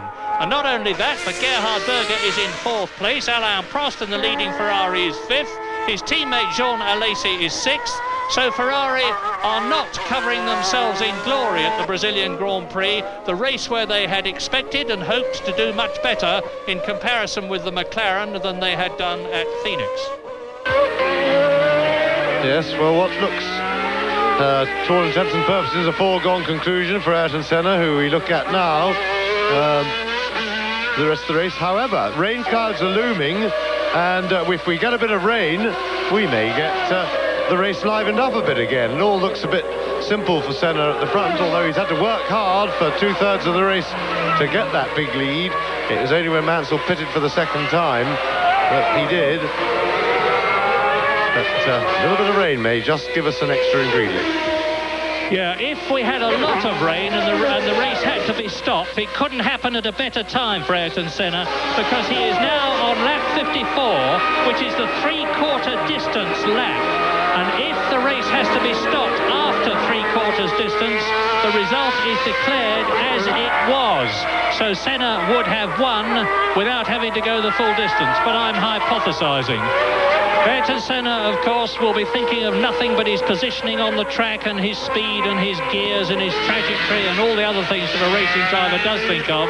But if he was able to luxuriate in some peripheral thinking, he might be thinking, well, maybe this year I'm going to win. He has tried 7 times before. He first drove at Brazil in the Tolman, when, of course, it was at the Jacarapagua circuit at Rio de Janeiro. And each of those 7 years, he has failed to win. And this, of course, is the race more than any other he wants to win, because the Interlagos circuit is at Sao Paulo, which is Ayrton's home city. He's already just about the most popular man in Brazil. If he wins here today, the crowd's enthusiasm will know absolutely no bounds. 11º, carro número 11. Nelson Piquet baixou para 6º lugar, mas só está a 7 segundos. Nothing can stop Ayrton Senna now. He has a half-minute lead over Nigel Mansell, and although that lead has come down by nearly 5 seconds, Mansell would have to keep going at the speed he's going now, and faster, in order to catch Senna by lap 71, because it is lap 56 now, and Mansell is not catching the Brazilian fast enough to enable him to get with Senna, never mind get past him. And Senna, of course, if he'd got Mansell underneath his rear wing, would make it extremely difficult for him to get by. Yes, well, Mansell's absolutely scything into the lead, but I'm sure Senna's taking it very easy. The gap's now 25.5 seconds, but Senna really has a lot to play with. And we've just had a report from the pits that there was a cut in one of Mansell's rear tyres, and that would suggest that he got a puncture, and one has to think that that is unlucky. So that was unfortunate for Mansell. That's one of those unforeseeable things that you can't defend against. And that would certainly, and that's the McLaren team, and they've got a set of tyres out and ready. But I would have thought that Senna would have come in much sooner after Mansell if he wanted to stop again, because a 25-second lead would only just get him out in the lead if they had a really good stop, and they wouldn't want to come out in second place behind Mansell, who's on relatively fresh rubber. So my guess is that those tyres are for Berger. We'll see. Lap 57, Senna leads by 25 seconds from Nigel Mansell, second position. In third position, it's Riccardo Patrese. Fourth is Gerhard Berger. Fifth is Prost. Sixth is Piquet. And seventh, not yet lapped, is Jean Alesi in the Ferrari. Having said, I guess that those tyres are for Berger. My hope is that they're for Senna, because that will certainly liven the race up. And one is well capable of getting these things wrong, so we'll wait and see which of the McLarens is coming in. 23.2 seconds, the gap ahead of Mansell to Ayrton Senna. So it's coming down, but Senna will know all about this, and I'm sure has plenty of speed up his sleeve to respond if needs be, unless, of course, he's in tyre trouble. But if he is, and he stops from a 23-second lead, he may well not get out in front of Mansell. And we're getting one of two spots of rain here at Sao Paulo at the Interlagos circuit. But of course the spots of rain will affect the circuit the same for everybody. And Ayrton Senna was fastest on Friday when it was very wet here, when the conditions were almost suicidal. And I remember that Senna's first win ever in the Lotus was in Portugal, when the wet conditions were almost indescribable. So rain won't worry Senna, it won't worry Mansell either. But now, how are they going? At the end of lap 57, Senna has gone across. Nigel Mansell crosses the line now. 14 laps to go. Mansell still in second place. 11 seconds behind him is his teammate Riccardo Patrese. It looks as though both the Williams are going to finish in the points here in Brazil, as opposed to neither of them. And the gap now is 21 seconds. But even if Mansell continues to reduce the gap between himself and Senna by 2 seconds a lap, he would need, well, yes, he could. I'm just working it out in my head as I talk to you. If he keeps on going the way he is now, and Senna does the same thing, it means to say that 3 laps from the end, they will be absolutely together. Well, that is something to savour. Meantime, the traffic could affect the situation. Lap 58, Senna 21 seconds ahead of Mansell second, who is 17 seconds ahead of Patrese, and it was 10. So now the rain is starting to come down very definitely as you watch Jean Alesi in 5th position behind Gerhard Berger, in 6th position behind Gerhard Berger and Alain Prost, and there is Piquet flying 6th position after his tyre stop. I think we're going to see a lot of action in the remaining laps. Yes, the problem is that the rules say that they don't have to come in until the circuit gets really wet, because as it started a dry race, if it rains it will be stopped, or if the track gets really wet the race will be stopped. And certainly Senna has probably been being extra cautious in the conditions. With his big lead he can afford to be, which would have been part of the reason, as the rain was spotting. You see it on your visor first before you can feel it on the track, but that would have made Senna tend to be pretty cautious. Nelson Piquet sliding about a fair bit, so see the car sliding, so it is definitely a little bit slippery. Well, if there is one man who's got more guts in this situation than most of the rest of them put together, it's Mansell. Mansell will certainly not defer to the conditions, and if he can see a chance of victory, he will be hanging in there. Lap 59, Senna 20 seconds now, Mansell closer, ahead of Mansell in second place. It's still Patrese third, it is still Gerhard Berger fourth, Prost fifth, Piquet 6th, Alesi in 7th place, and Alesi is the last man not to have been lapped by Ayrton Senna. In 8th position it is Roberto Moreno. In 9th position it is still Bertrand Gachot in the Jordan. 10th position is Morbidelli. 11th place is Hakkinen, who is going, but of course has been lapped. No disgrace to that. And in 12th position is Thierry Boutsen, staggering round in the Ligier, and I imagine not feeling at all happy. It's grossly overweight, and that is Bertrand Gachot, and that is Mansell spinning. Mansell spins, well, that'll give you an indication of how slippery it is. Mansell he's stopping, Mansell out, oh! For the second race second time in 2 races, Nigel Mansell retires in the Williams. Well up at Phoenix and in second place, and this is a replay, of course.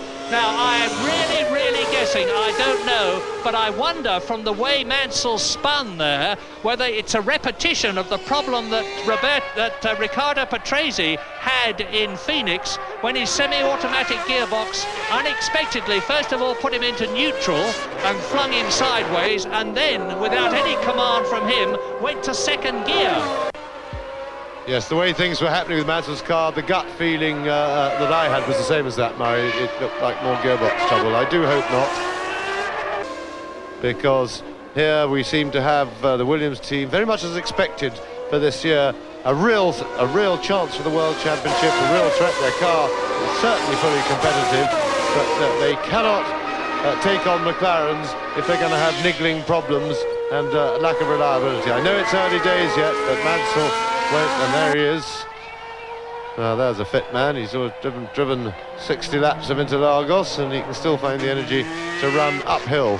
Mind you, with cars flying about the track, you get a fair bit of motivation for that.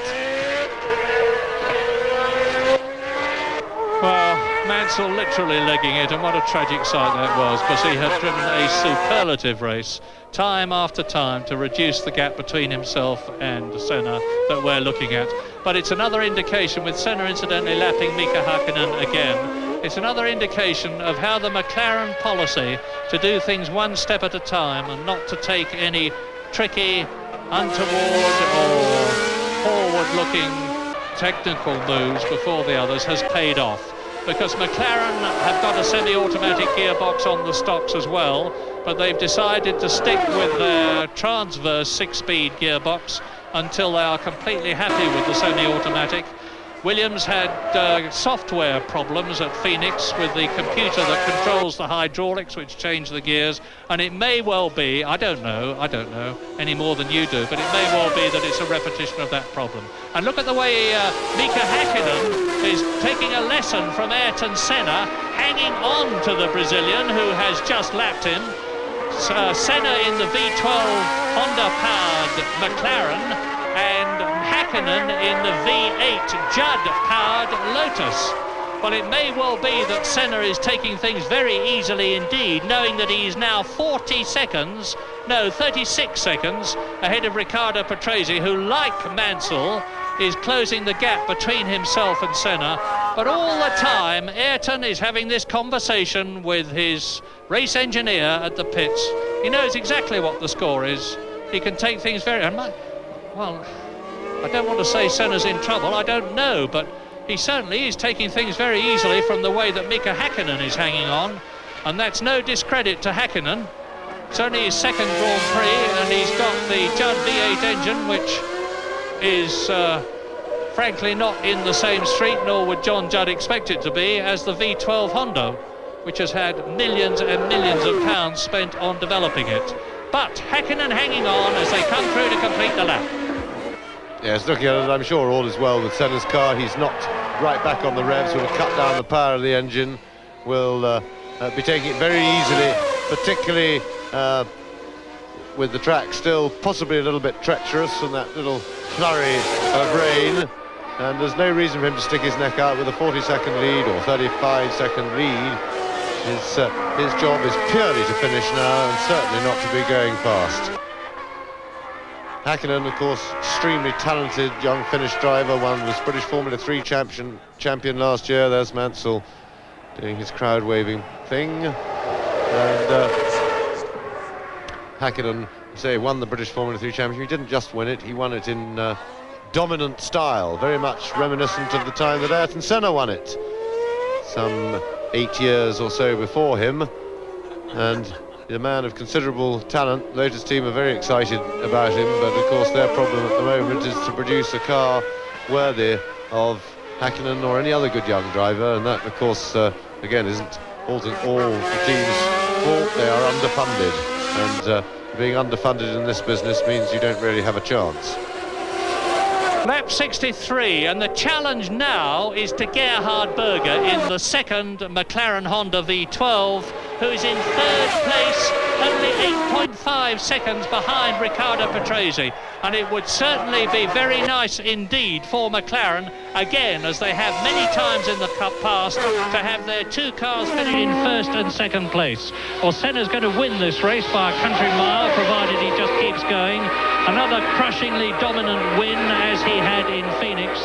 Can Gerhard Berger cut down the gap between himself and Riccardo Patrese second in the remaining Williams Renault and take second place? In fourth position now, it's Alain Prost as we ride with Ayrton Senna. In fifth position is Nelson Piquet. Sixth is Jean Alesi. So both the Ferraris and both the McLarens are in the points. That will help both of them in the Constructors' Championship, but it will mean, as you watch Riccardo Patrese second, that the gap between McLaren and Ferrari in the Constructors' Championship after 2 races will be even greater than it was after Phoenix. And in 7th position, lapped of course, is Roberto Moreno. Both the Benettons going well. They're reliable, as they have been for a long time now. And behind Roberto Moreno in 8th position, Bertrand Gachot. Let's hope he keeps going, because he was in 7th position challenging for 6th at Phoenix, and it certainly would be nice to see the Jordan team having a finish in their second race. Andre de Cesaris already out, and in 9th position is the Minardi Ferrari of Gianni Morbidelli. Well, that's Riccardo Patrese. And you look at Nelson Piquet, who is in 5th position. So Patrese going extremely well.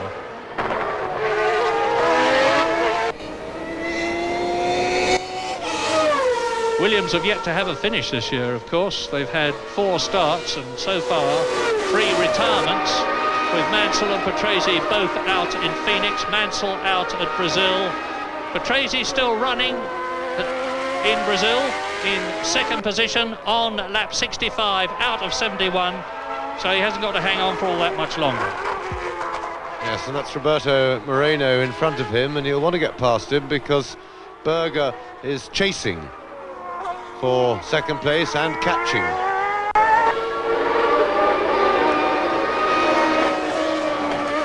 That's Nelson Piquet.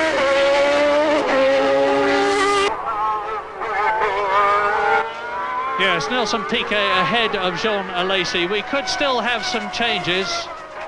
There is the Ferrari. Now let's see where it is in relation. That's Jean Alesi, who, number 28, is in 6th position.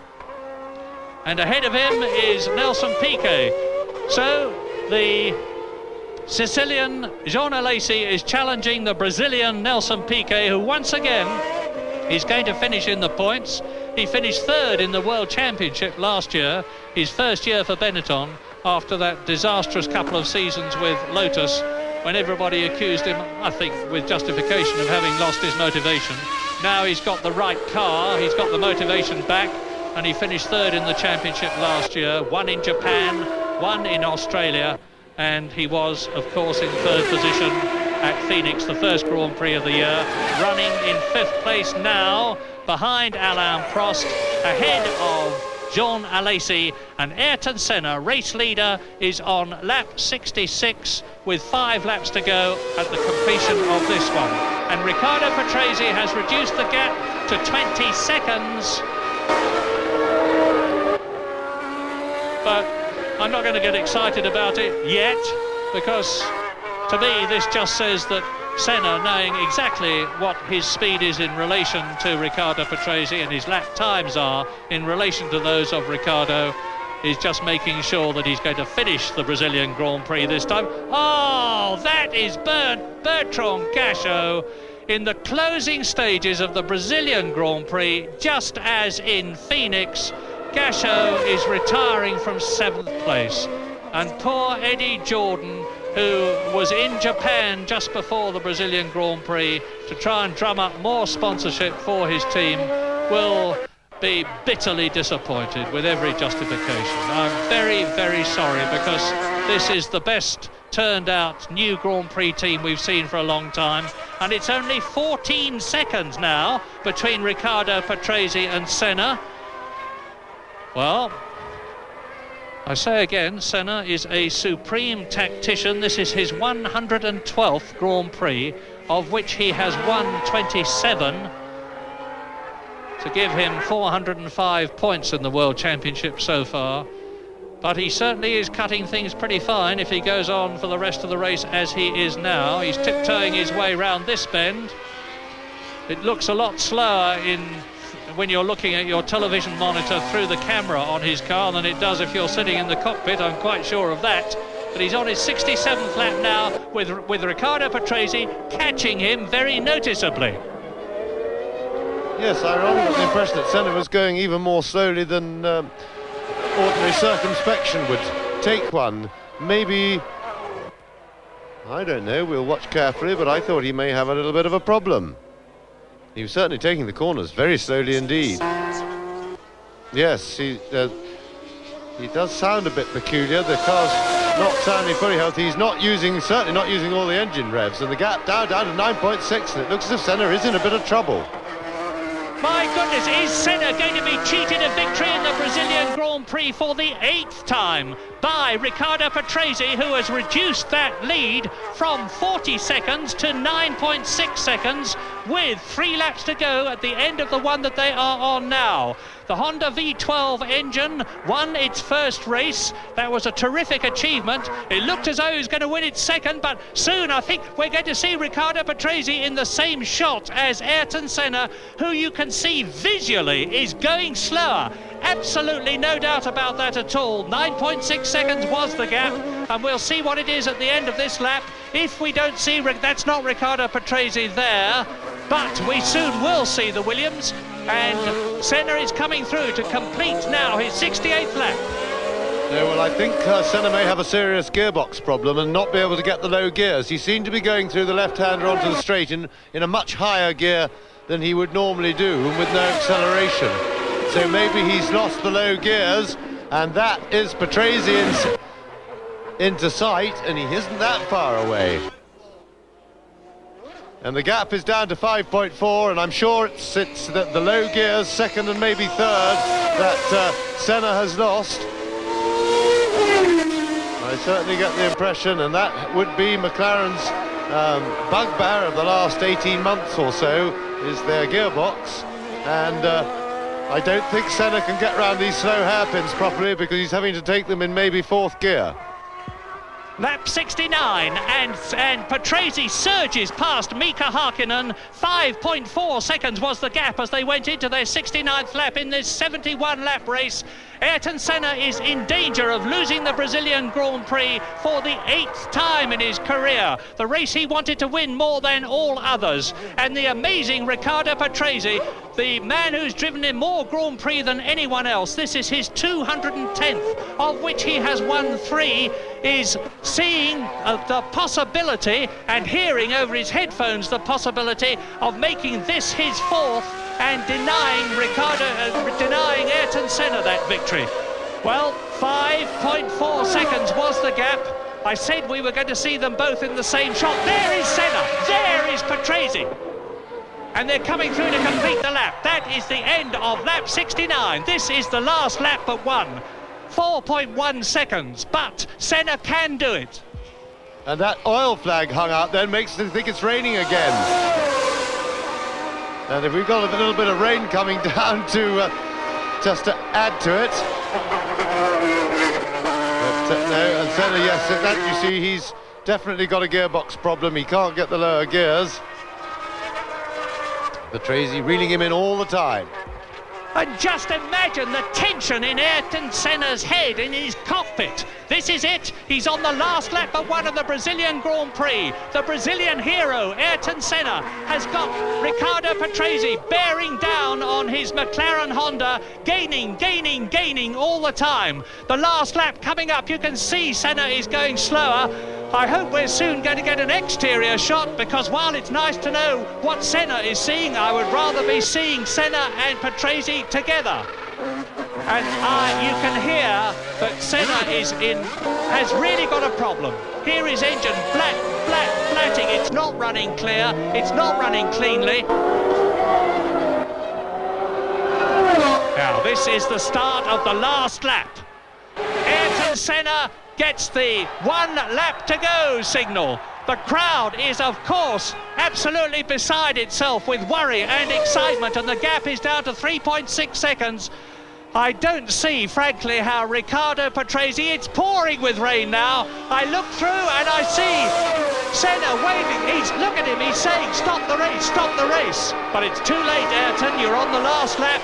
You can lose this race. Yes, that was a replay of Senna going past the start-finish line to start that last lap.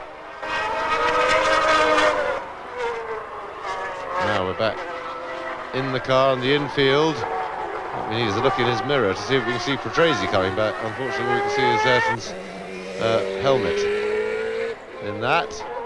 And I think the rain may have freaked Patrese out. In fact, Patrese, whoops, there he was. I couldn't see him in the background, but he hasn't gained at all. And Senna tiptoeing, stuck in a high gear, I think. But the rain is coming down so hard, and that has really worked against Riccardo Patrese. And it does also mean if the race is stopped, it's stopped one lap retrospectively, and so Senna would already have won if it's stopped because of rain, because it's when they lead across the line the previous time. And here comes Ayrton Senna for a fine win. Yes, Ayrton Senna achieves his ambition to win the Brazilian Grand Prix, but another lap or two, and I think he would not have done so. But ifs don't matter. Senna has won. Vencedor, winner, Ayrton Senna in Brazil on his 8th effort. And you can... I'm wondering there if those screams of excitement we were hearing for a moment were Ayrton Senna, because he must be absolutely overjoyed. This is what he's been working for all his career, and he's now achieved it. Number one, Ayrton Senna has won in Brazil, but a very, very lucky man. Never mind, the object of the exercise is to get the car home. If it completely disintegrates after crossing the line first, it doesn't matter. But Senna has won by 2.9 seconds the Brazilian Grand Prix of 1991, with Riccardo Patrese a superb second. The second McLaren, that of Gerhard Berger, finishes in 3rd position. In 4th position, Alain Prost. 5th is Nelson Piquet. 6th, the last man to be unlapped, was Jean Alesi. So both the McLarens and both the Ferraris have finished, together with one of the Williams and one of the Benettons. And you can see how happy Brazil is, and there will be a big party in Sao Paulo tonight.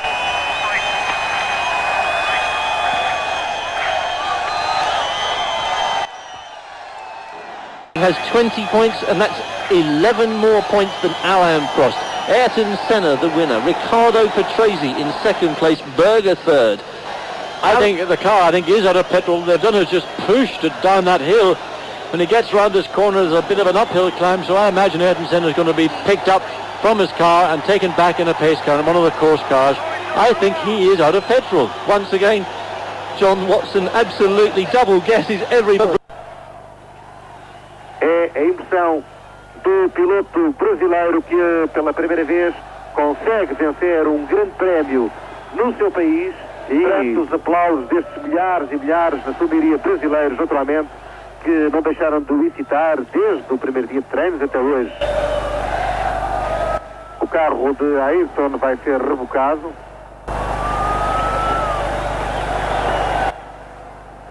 Era a vitória que faltava a Ayrton Senna, o Grande Prémio do Brasil.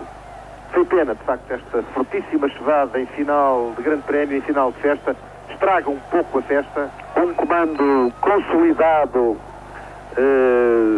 no Mundial com 20 pontos, portanto uma vantagem de 11 pontos sobre Alain Prost, mas estamos apenas no início do campeonato. Esta é a 2ª corrida do Mundial de Fórmula 1. Nada está definido, mas há indicações importantes em termos de competitividade dos vários carros. Até há surpresas, Adriano. Bom, enquanto que não vamos ter para já a cerimónia do pódio, a cerimónia de consagração aos 3 primeiros classificados, Senna o vencedor, Patrese o segundo, Berger o terceiro, vamos de novo até Lisboa para o último bloco publicitário desta transmissão direta aqui do canal 2 da RTP. Voltaremos dentro de instantes. Até já!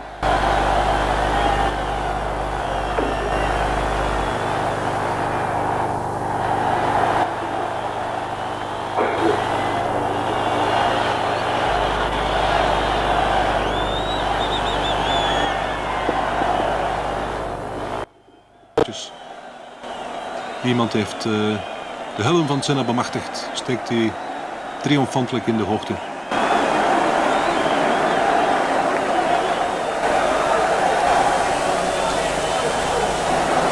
Braziliaanse vlaggen. En Senna zit nog altijd in zijn wagen. En lijdt pijn, zo te zien krampen, vermoedelijk. Wordt daar afgeschermd. Is helemaal uitgeput en lijdt pijn, dat is duidelijk aan zijn gezicht te zien.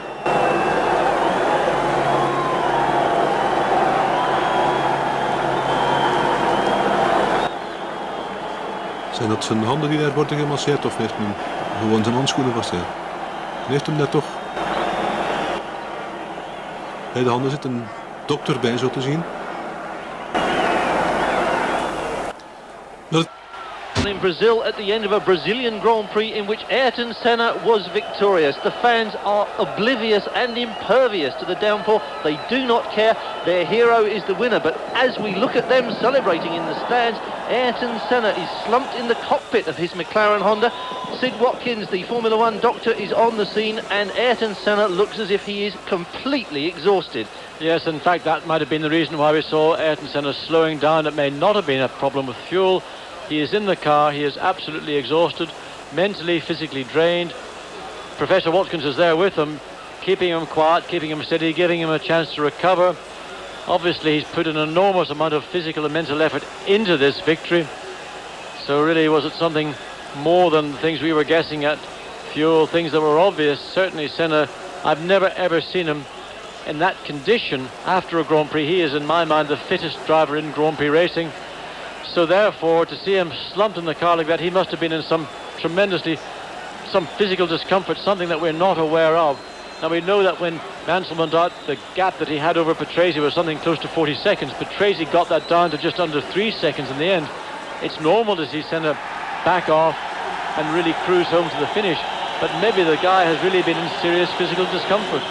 Well, Ayrton Senna, perhaps more than any other driver in Formula One, gives himself totally to his craft. He is mentally committed in a way that others are not. He fought Nigel Mansell and Riccardo Patrese. He has fought the weather. He has fought a falling fuel gauge, which must have been very scary. And he's been fighting physical exhaustion, and still he comes home the winner of the Brazilian Grand Prix. Yes, it looked like seeing Ayrton get into the car there that he was suffering from cramp.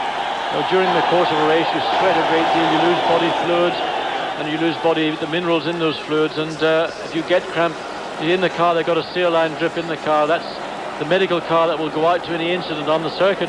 Ayrton Senna has been brought back in that car, probably nothing more than just dehydration and of course the consequent cramp that follows on, but very uncomfortable to drive under those conditions, and really just, I think, give him about 10 minutes to recover and he'll be up in the press room recounting the true and whole story to the world. And there is the official result. Ayrton Senna the winner, Riccardo Patrese second, Gerhard Berger third, Alain Prost fourth, Nelson Piquet fifth, and Jean Alesi in sixth place. The helicopter hovering over the circuit as Ayrton Senna is driven round, and that car still must go in the approved direction, although it would have been quicker to return. And there's the championship positions. Ayrton Senna with 20, Alain Prost 9, Patrese 6 with Piquet 6, Berger 4 and Modena 3, and Ayrton Senna has already opened out a considerable lead in this all-important points race this year. Well, you might call that a dream start to the 1991 season for Ayrton Senna, but let's not forget what the McLaren team have done. This is a brand new car, it's a brand new engine from Honda, and really these victories, although Senna is the man, because he is the pilot, he's the driver, he gets the kudos, but one must not forget that what McLaren do is nonetheless remarkable. Yes, it's a point of speculation, isn't it, as to whether anybody else could do the same. There's the constructors' points table. McLaren Honda streaking into the lead with 24 points over Ferrari's second place 10. Williams Renault 6 points. Not enough really for the way they've shown up. You'd have expected after such a good position in so many races for them to look better. Well, I think they are going to look better. I think by the time we get to Europe, Williams will have had an opportunity to do a lot more testing with the car and with that new gearbox they have. And of course, by the time we get to Europe, the position, the competitiveness amongst those top 4 teams, and I include in that the Benetton, who will have a brand new car for Imola, is going to be pretty impressive. And Imola is a racetrack, one of my personal favourites. It's always an exciting race there, a fantastic atmosphere. So 1991 looks like being a real vintage year in Grand Prix racing. We expect the Italian fans to be as enthusiastic about their motor racing as the Brazilians are. We said perhaps done them an injustice, or I have, because they have been very partisan in their support of Ayrton Senna, but yet they did applaud Nigel Mansell when he walked back to the pits. It was a fine challenge for the lead. Well, Mansell's going to be a winner this year at some stage, as are Williams. And don't discount Riccardo Patrese, because Riccardo Patrese has responded enormously to the involvement of Nigel Mansell in the Williams team. Well, it's been the story of McLaren and Williams, and perhaps Ferrari over the past 2 races.